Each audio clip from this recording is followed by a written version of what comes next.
8.4 Language, Society, and Culture.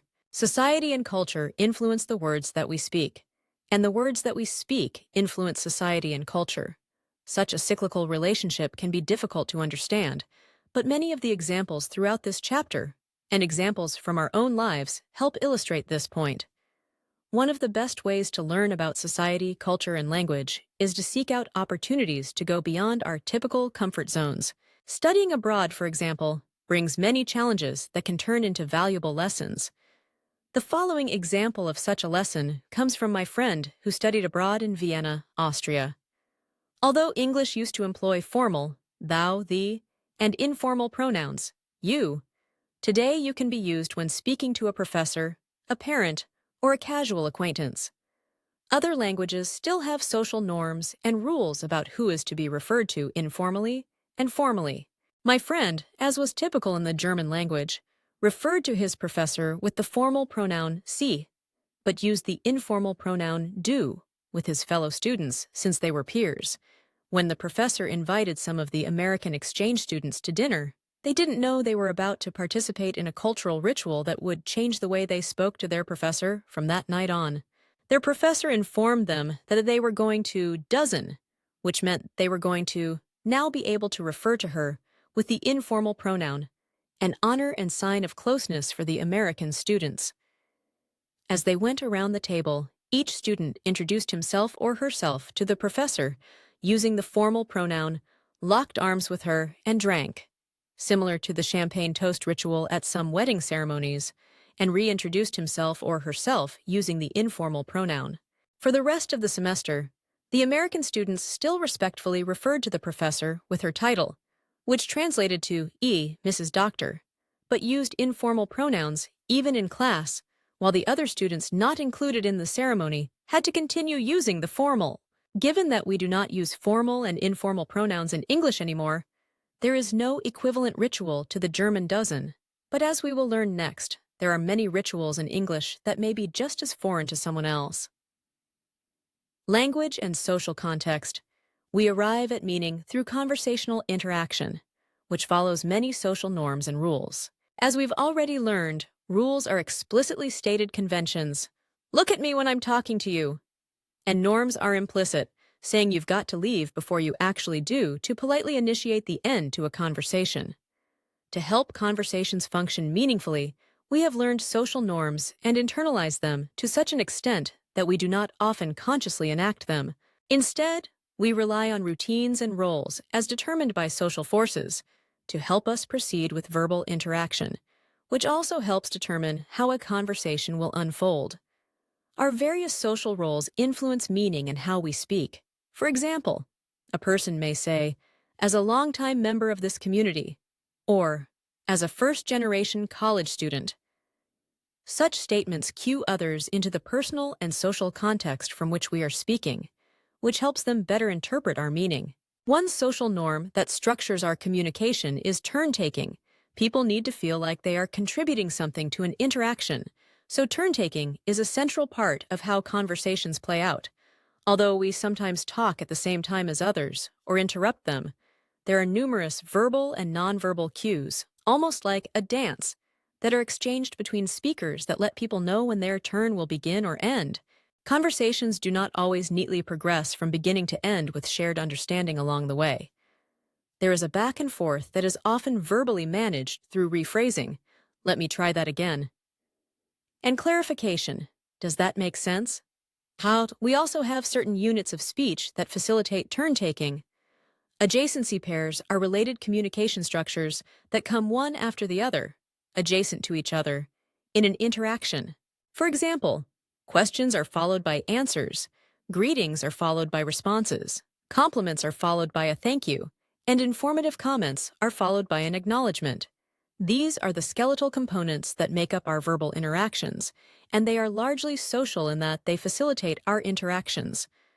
When these sequences don't work out, confusion, miscommunication, or frustration may result. Some conversational elements are highly scripted or ritualized, especially the beginning and end of an exchange and topic changes. Conversations often begin with a standard greeting, and then proceed to safe exchanges about things in the immediate field of experience of the communicators, a comment on the weather, or noting something going on in the scene. At this point, once the ice is broken, people can move on to other more content-specific exchanges. Once conversing, before we can initiate a topic change, it is a social norm that we let the current topic being discussed play itself out or continue until the person who introduced the topic seems satisfied. We then usually try to find a relevant tie-in or segue that acknowledges the previous topic, in turn acknowledging the speaker, before actually moving on. Changing the topic without following such social conventions might indicate to the other person that you were not listening or are simply rude. Ending a conversation is similarly complex. I'm sure we've all been in a situation where we are trapped in a conversation that we need or want to get out of. Just walking away or ending a conversation without engaging in socially acceptable leave-taking behaviors would be considered a breach of social norms. Topic changes are often places where people can leave a conversation, but it is still routine for us to give a special reason for leaving, often in an apologetic tone, whether we mean it or not. Generally, though, conversations come to an end through the cooperation of both people, as they offer and recognize typical signals that a topic area has been satisfactorily covered or that one or both people need to leave. It is customary in the United States for people to say they have to leave before they actually do, and for that statement to be dismissed or ignored by the other person until additional leave-taking behaviors are enacted. When such cooperation is lacking, an awkward silence or abrupt ending can result. And as we've already learned, U.S. Americans are not big fans of silence. Silence is not viewed the same way in other cultures, which leads us to our discussion of cultural context. Language and cultural context. Culture isn't solely determined by a person's native language or nationality. It's true that languages vary by country and region, and that the language we speak influences our realities. But even people who speak the same language experience cultural differences because of their various intersecting cultural identities and personal experiences. We have a tendency to view our language as a whole more favorably than other languages. Although people may make persuasive arguments regarding which languages are more pleasing to the ear, or difficult or easy to learn than others, no one language enables speakers to communicate more effectively than another. From birth, we are socialized into our various cultural identities. As with the social context, this acculturation process is a combination of explicit and implicit lessons. A child in Colombia, which is considered a more collectivist country, in which people value group membership and cohesion over individualism, may not be explicitly told, "You are a member of a collectivistic culture, so you should care more about the family and community than yourself." This cultural value would be transmitted through daily actions and through language use.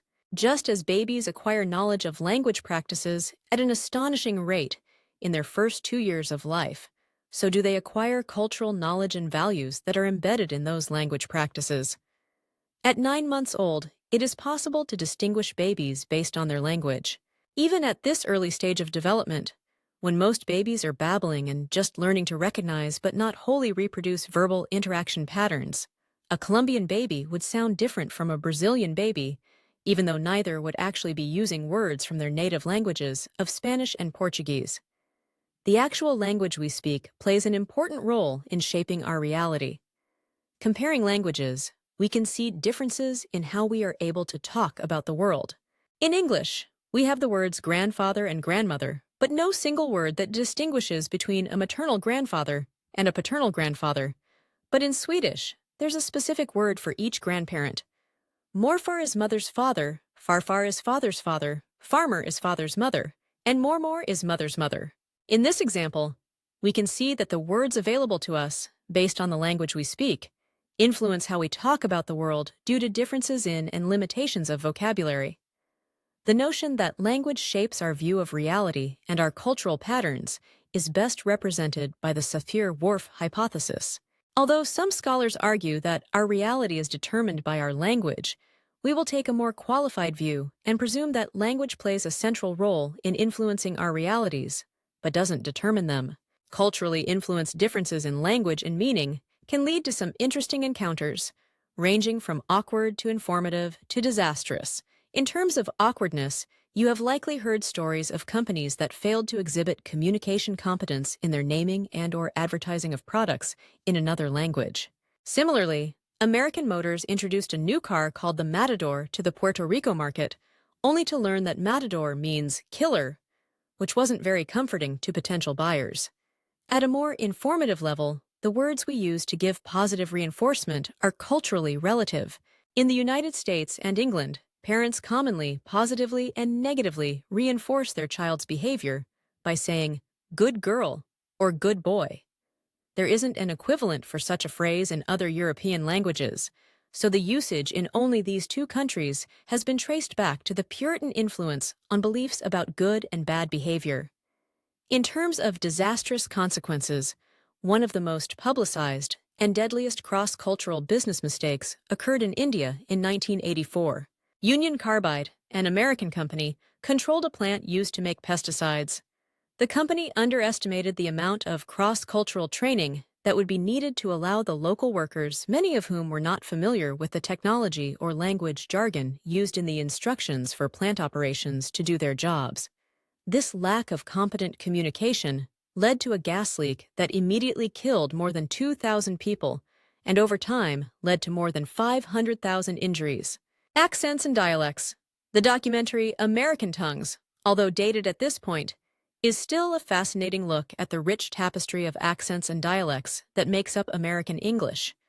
Dialects are versions of languages that have distinct words, grammar, and pronunciation. Accents are distinct styles of pronunciation. There can be multiple accents within one dialect. For example, people in the Appalachian Mountains of the eastern United States speak a dialect of American English that is characterized by remnants of the linguistic styles of Europeans who settled the area a couple hundred years earlier. Even though they speak this similar dialect, a person in Kentucky could still have an accent that is distinguishable from a person in western North Carolina. Dialects and accents can vary by region, class, or ancestry, and they influence the impressions that we make of others. When I moved to Colorado from North Carolina, I was met with a very strange look when I used the word buggy to refer to a shopping cart. Research shows that people tend to think more positively about others who speak with a dialect similar to their own, and think more negatively about people who speak differently. Of course, many people think they speak normally and perceive others to have an accent or dialect.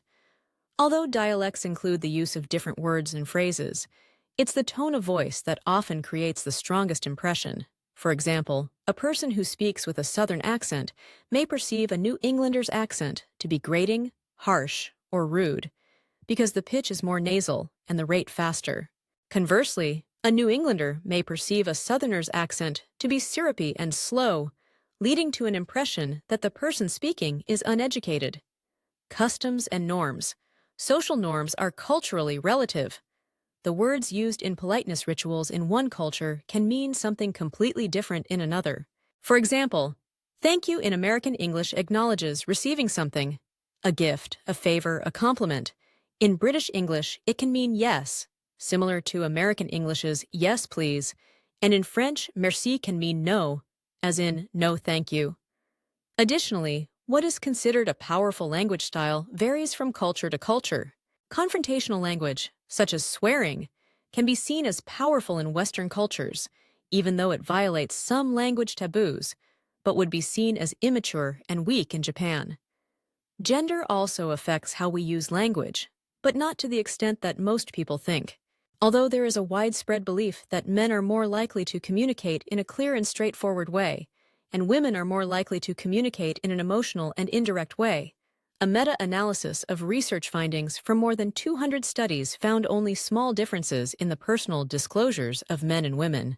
Men and women's levels of disclosure are even more similar when engaging in cross-gender communication, meaning men and women are more similar when speaking to each other than when men speak to men or women speak to women.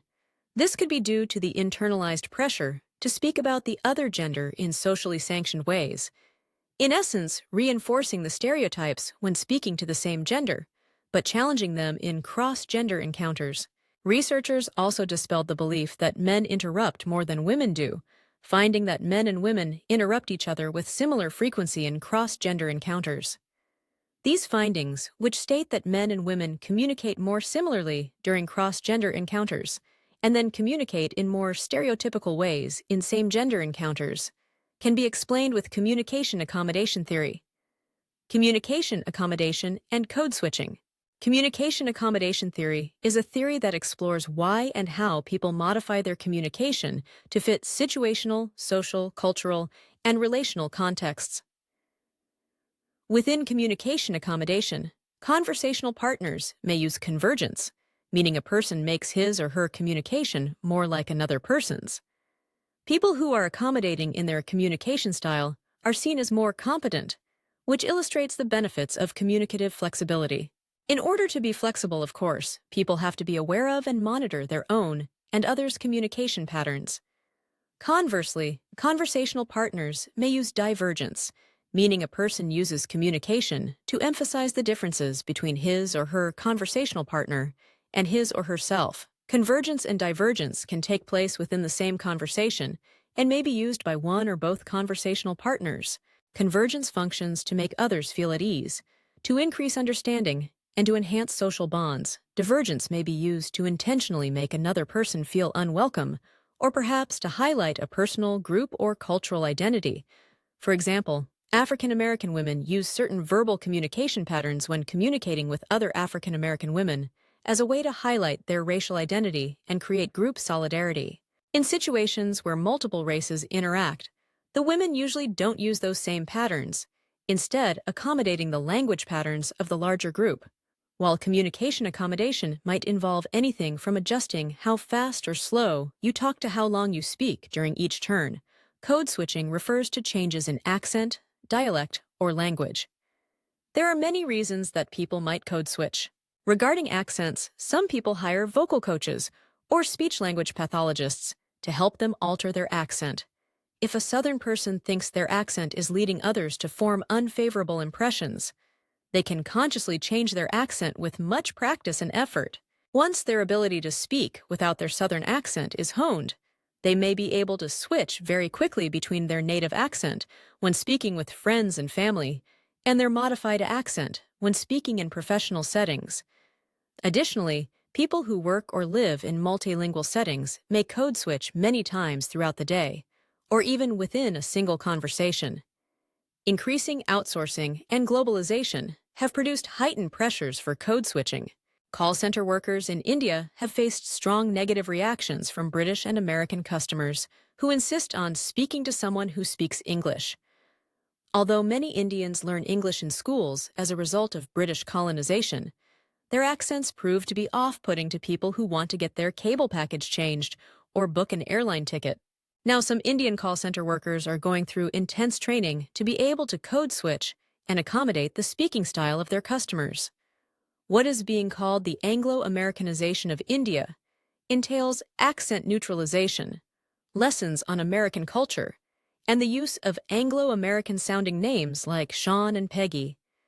As our interactions continue to occur in more multinational contexts, the expectations for code switching and accommodation are sure to increase. It is important for us to consider the intersection of culture and power and think critically about the ways in which expectations for code switching may be based on cultural biases. Language and cultural bias. In the previous example about code switching and communication accommodation in Indian call centers, the move toward accent neutralization is a response to the racist abuse these workers receive from customers. Anger in Western countries about job losses and economic uncertainty has increased the amount of racially targeted verbal attacks on international call center employees. It was recently reported that more call center workers are now quitting their jobs as a result of the verbal abuse, and that 25% of workers who have recently quit say such abuse was a major source of stress. Such verbal attacks are not new. They represent a common but negative way that cultural bias explicitly manifests in our language use. Cultural bias is a skewed way of viewing or talking about a group that is typically negative. Bias has a way of creeping into our daily language use, often under our awareness. Culturally biased language can make reference to one or more cultural identities, including race, gender, age, sexual orientation, and ability. There are other sociocultural identities that can be the subject of biased language, but we will focus our discussion on these 5. Much biased language is based on stereotypes and myths that influence the words we use. Bias is both intentional and unintentional, but as we've already discussed, we have to be accountable for what we say, even if we didn't intend a particular meaning. Remember, meaning is generated. It doesn't exist inside our thoughts or words. We will discuss specific ways in which cultural bias manifests in our language and ways to become more aware of bias. Becoming aware of and addressing cultural bias is not the same thing as engaging in political correctness. Political correctness takes awareness to the extreme, but doesn't do much to address cultural bias, aside from make people feel like they are walking on eggshells. That kind of pressure can lead people to avoid discussions about cultural identities or avoid people with different cultural identities. Our goal is not to eliminate all cultural bias from verbal communication or to never offend anyone, intentionally or otherwise. Instead, we will continue to use guidelines for ethical communication that we have already discussed and strive to increase our competence. Race. People sometimes use euphemisms for race that illustrate bias because the terms are usually implicitly compared to the dominant group, gender. Language has a tendency to exaggerate perceived and stereotypical differences between men and women. The use of the term opposite sex presumes that men and women are opposites, like positive and negative poles of a magnet, which is obviously not true, or men and women wouldn't be able to have successful interactions or relationships. Age. Language that includes age bias can be directed toward older or younger people. Descriptions of younger people often presume recklessness or inexperience, while those of older people presume frailty or disconnection. The term elderly generally refers to people over 65, but it has connotations of weakness, which isn't accurate because there are plenty of people over 65 who are stronger and more athletic than people in their 20s and 30s. Even though it's generic, older people doesn't really have negative implications. More specific words that describe groups of older people include grandmothers, grandfathers, even though they can be fairly young too, retirees, or people over 65. Referring to people over the age of 18 as boys or girls isn't typically viewed as appropriate. Ability. People with disabilities make up a diverse group that has increasingly come to be viewed as a cultural social identity group. People without disabilities are often referred to as able-bodied. Comparing people with disabilities to normal people implies that there is an agreed-on definition of what normal is and that people with disabilities are abnormal. Disability is also preferred to the word handicap. Just because someone is disabled doesn't mean he or she is also handicapped. The environment around them rather than their disability often handicaps people with disabilities. Ignoring the environment as the source of a handicap and placing it on the person fits into a pattern of reducing people with disabilities to their disability. For example, calling someone a paraplegic instead of a person with paraplegia. In many cases, verbally marking a person as disabled isn't relevant and doesn't need spotlighting.